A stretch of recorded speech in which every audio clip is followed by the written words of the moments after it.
Good morning, students. How are you? See, after a long break, we are meeting again. I hope you all are well, enjoying the vacation, and also taking out some time to study. So, as you know that before the this break, what we have finished the chapter sources of energy. Yes, and we have started the next chapter, that is light reflection part. Okay, we have started, but I feel ki after this long gap, just we will take a revision on sources of energy, and then we will start with the light chapter. Okay, I hope you are okay with this. Yes, one thing that today I am not posting the videos on the group. I am posting the link. There is a reason for this. It happened last time ki the videos are not opening properly, or it takes lot of time to upload it, and for you also to download it, and then to and it that much data is going on. Okay, and the speed and many problems are there, many technical difficulties are there. So that's why this time what I am doing, from this time I'll be sending the link only to you. Okay, and I'll be posting this video, all videos which I'll make on the link of YouTube. Okay, and with the help of that link you can open it anytime. Yes, and the video will not be in parts now, video will be combined together. Okay, so let's start with the revision on sources of energy. Okay, so the first thing which we discussed was about the ideal source of energy, ideal sources of energy. What are the characteristics of an ideal source of energy? We have seen that it should be capable of giving an adequate amount of useful energy. Okay, it should be convenient to transport, store and use. It should be economical. It should be capable of supplying quantity of energy at a steady rate over a long period of time. So these all the points are there for as the characteristics of an ideal source of energy. What are these? It should be capable of giving an adequate amount of useful energy. It should be convenient to transport, store and use. It should be economical, and it should be capable of supplying quantity of energy at a steady rate over a long period of time. Okay, so these all are the characteristics of an ideal source of energy. Okay, so as this is revision only, so we will not discuss a lot. Yes, we'll go through all the points only. Okay, then characteristics of an ideal or good fuel: it should have a high calorific or a heat value so that it can produce maximum energy by low fuel consumption. Means for small amount of fuel you should get high amount of energy, high calorific value.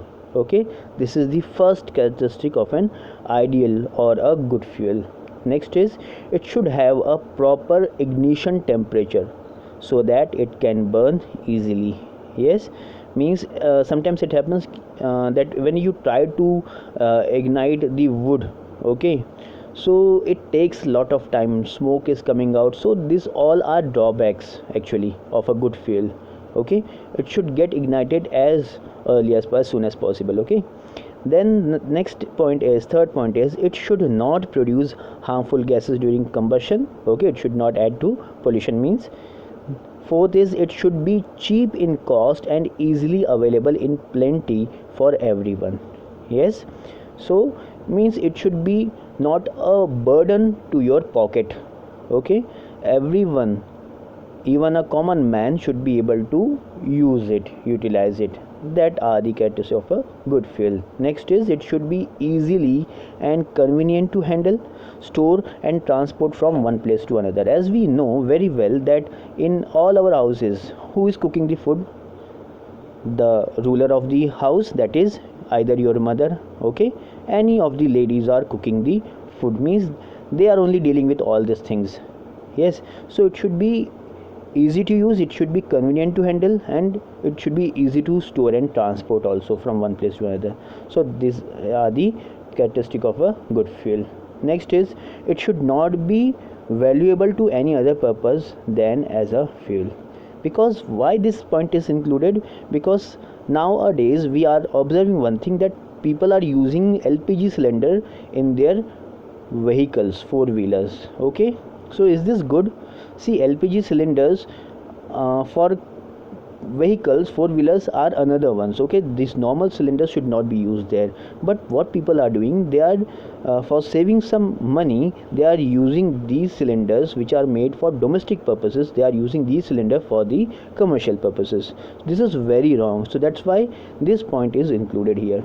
Okay, seventh one, it should burn smoothly and it should not leave much residue after its combustion. Very important point. Okay, no residue should be left over, like ash is there after burning coal or wood, we get ash, so nothing like that should be there. Now these all were the characteristic of an ideal or good fuel. After this we are going to discuss the classification of sources of energy. Mainly these sources of energy are classified into two parts, and these are, the source of energy can be classified as renewable and non-renewable. This all thing we have discussed very clearly. What are renewable? Renewable means the ones which can be renewed, and non-renewable means the ones which cannot be renewed. Okay, like air, water, these all are renewable. Every day we are getting it fresh air, fresh light, sunlight. Okay, but some things are there which are non-renewable. Okay, just now we have discussed about coal, wood, this all cannot be renewed. Yes, it takes lot of time, means the actual process tells us that it takes millions of years to form coal, fuel, these all fossil fuels, it takes millions of years. Okay, so that's why we call them as non-renewable. Is it very clear? What are the examples of renewable sources of energy? Solar energy, as we discussed, it is renewed every day. Every morning you get new sunlight. Wind energy, water energy, water, it is abundant in nature. We call it is abundant in nature, means it will never end. 3/4 of the earth's area is covered with water. This can tell you, this can give you a brief imagination that water will never end on the earth. See, I'm not talking about the potable water. Okay, water energy is enough on the earth. Then geothermal energy, as we discussed, it is one of the type of energy which is not dependent on sun. Yes, it is the heat of the interior of the earth. Then ocean energy. Okay, again ocean dependent on water, so it will again will last for long. Then biomass energy. Biomass energy is a particular type of energy which is dependent on animals or humans to the most. Okay, so till animals and humans are there on the earth, till then time biomass energy will be there. Forest, plants, trees, so these all come in biomass energy, like firewood, animal dung, and biodegradable waste from cities and crop residues constitute biomass. Means the people who are living in cities as well as the ones who are living in villages, both they combinedly they add on to this biomass. Okay, then what are the non-renewable sources of energy?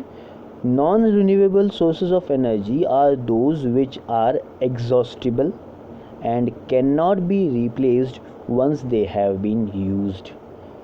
These sources have been accumulated in nature over a very long period of millions of years. Okay, means you can imagine that what we are using today, the fuel which we are using today, it has started its process millions of years ago.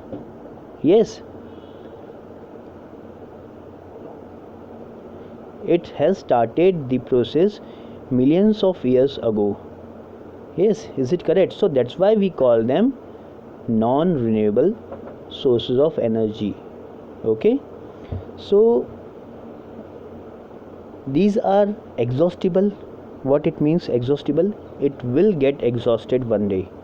Okay, it cannot be replaced once they have been used. Means if it is finished, then it is finished, then you'll have to bring the new one. Okay, it cannot be renewed. That's why we are calling it as non-renewable sources of energy. What are the examples of non-renewable sources of energy? Coal, oil and natural gas. Many are there. Here we are, for just brief, we are giving coal, oil and natural gas. These are the examples of non-renewable sources of energy. Now, what are the disadvantages of non-renewable sources of energy? Due to their extensive use, these sources are fast depleting. Means we are using it at an alarming rate, we can say.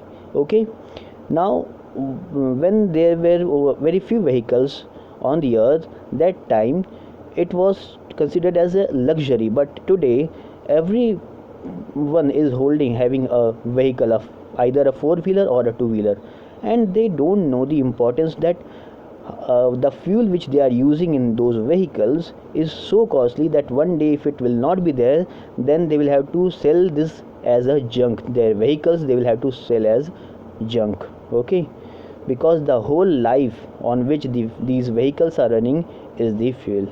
And we are talking about the electric vehicles and all these, but again we know that electricity is generated through the fossil fuels only. So if fossil fuels will not be there, it is very hard for us to survive, because we have becoming very dependent on these vehicles. Okay, so that's why these are fast depleting. It is difficult to discover and exploit new deposits of these sources. Means the resources which we are having at present, the mines which we are having at present, okay, if we will try to exploit it more, then it will disturb the ecology of the earth, ecosystem of the earth, and then nothing will be left over here. Okay, so that's why we will have to be very cautious in mining out the minerals from the earth. These sources are a major cause of environmental pollution. Okay, so we know it very well that vehicles they emit smoke, okay, as a residue, and that smoke is adding to the atmosphere, and means acid rain and lot many things are there, the oxides. Okay, these all pollutants which are when we are breathing in, and we are facing with many lung diseases. So these all are polluting the environment very badly. So that's why these are all are the disadvantages of non-renewable sources of energy.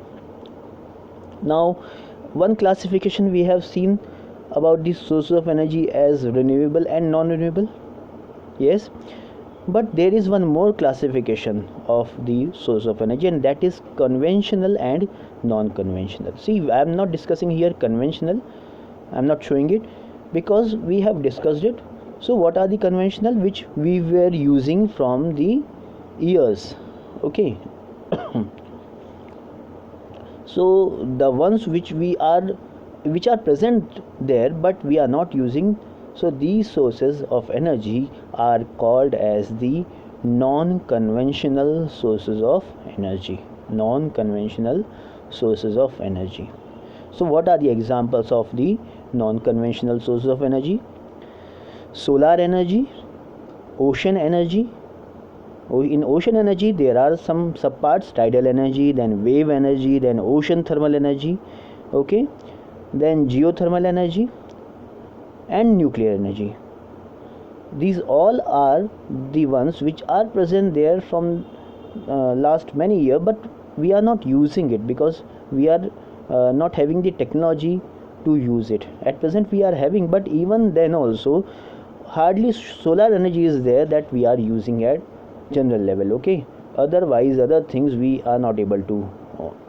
These sources of energy which have been tapped with the aid of advances in technology to meet our growing energy needs are also called alternative sources of energy. These are the alternatives to the conventional source of energy. Okay, that's why we are calling it as alternative source of energy also.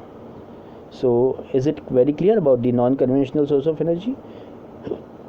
Now some of them we will discuss in detail. Wind energy: when large masses of air move from one place to another, it is referred to as wind.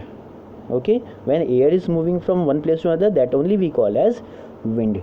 During this process, kinetic energy gets associated with it, which is referred to as wind energy. We know the capacity of wind energy. It can move away the houses also. Okay, so when it comes into its real role, so in that case we can imagine that what difference it can bring to us. Okay, so this is about wind energy.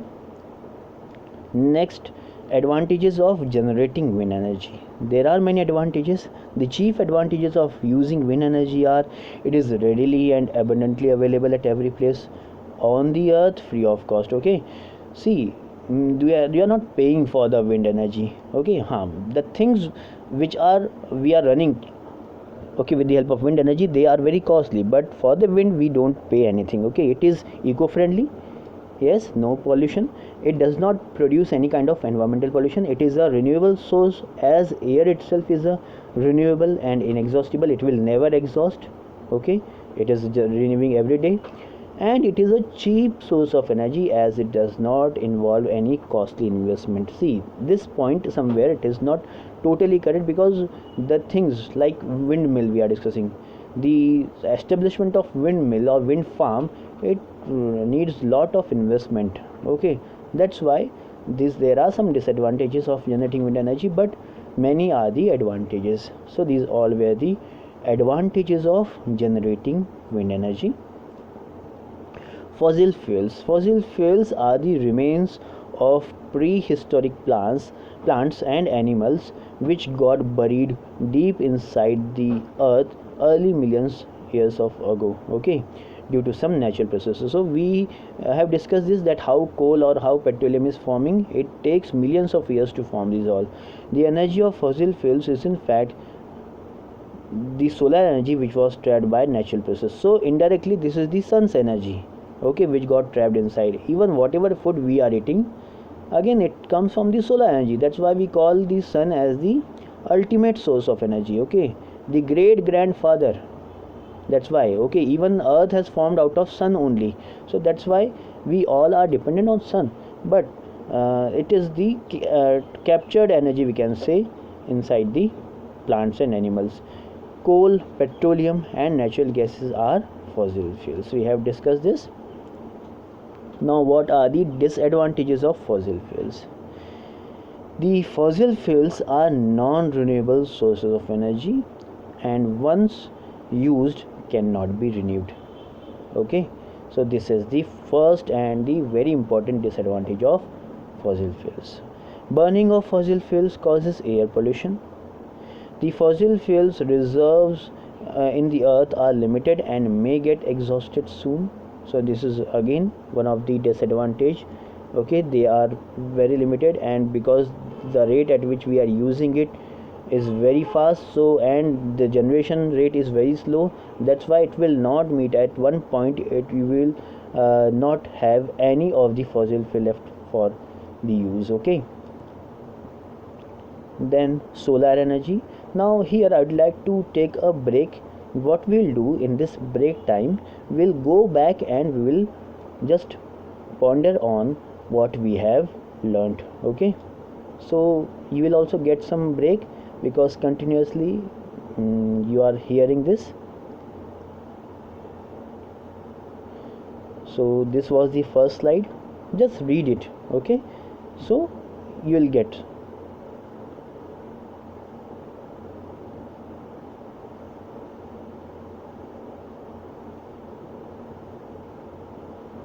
Characteristics of an ideal fuel.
Now we are starting with the solar energy.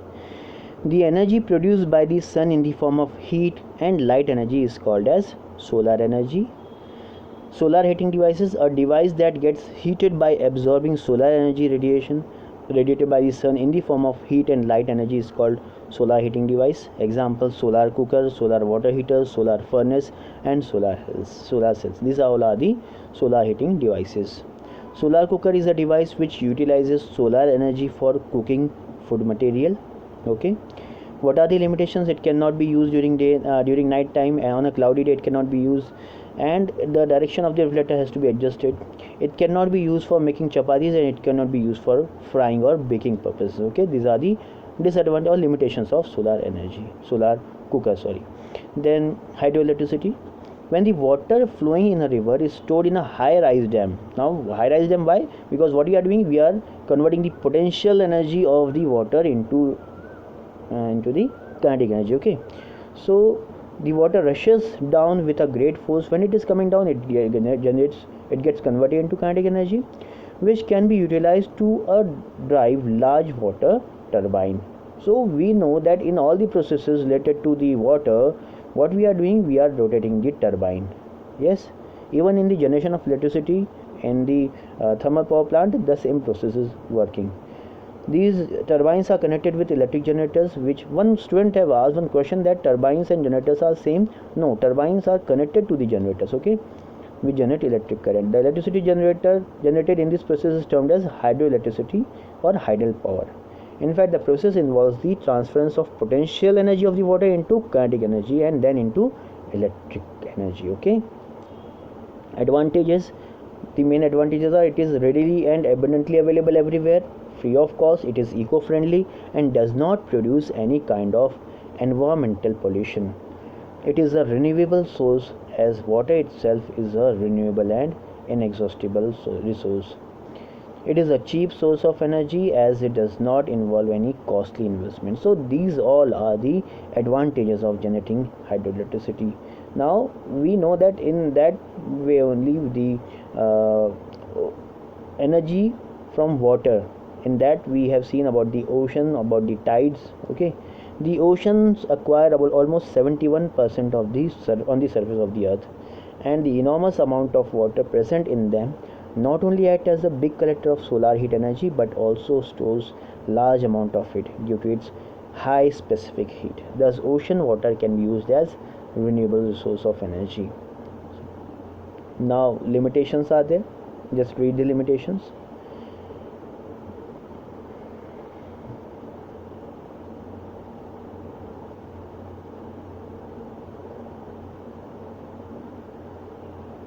Next is biomass.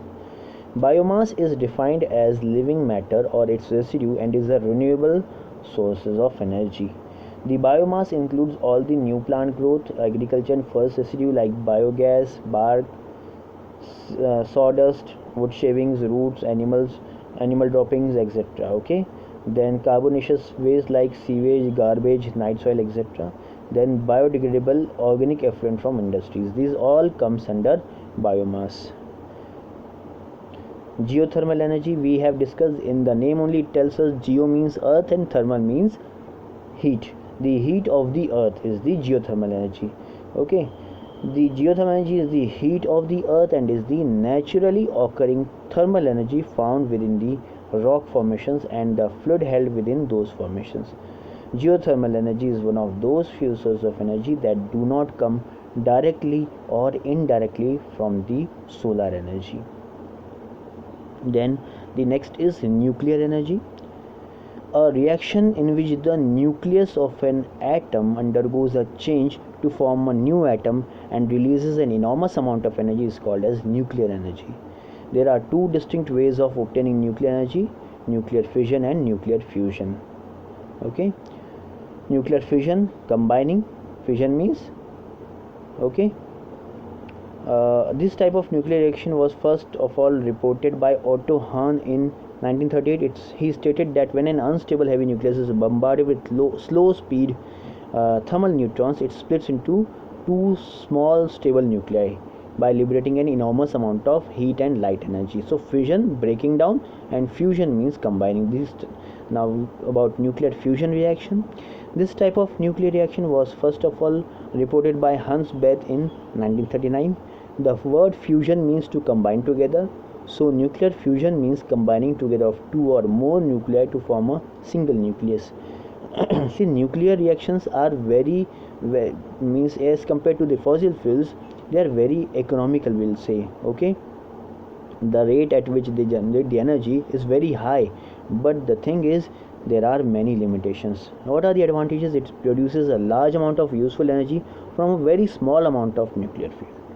Once the nuclear fuel is loaded into the reactor, the nuclear power plant can go on producing electricity for 2 to 3 years at a stretch. Just imagine, there is no need for putting in nuclear fuel again and again. So it is very economical, but the setup which it requires is very costly. It does not produce gases like carbon dioxide, means it is not a pollutant. But yes, one thing is there, nuclear radiation. It is again a disadvantage. Disadvantages of nuclear energy. The major hazard of nuclear power generation is the storage and disposal of spent or used fuels. The uranium still decaying into harmful subatomic particles. Okay, so it radiates, means even the residue is radiating, so it is very harmful. It is hazardous for us. Improper nuclear waste storage and disposal result in environmental contamination. So it is means even after we have used it, then also it will be somewhere harming the environment.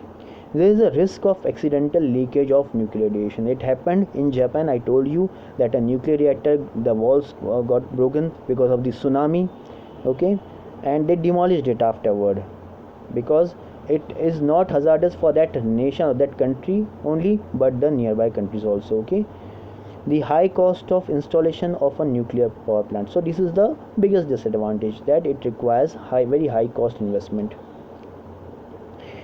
Now this is the last point of this chapter, environmental consequences of increasing demand for energy.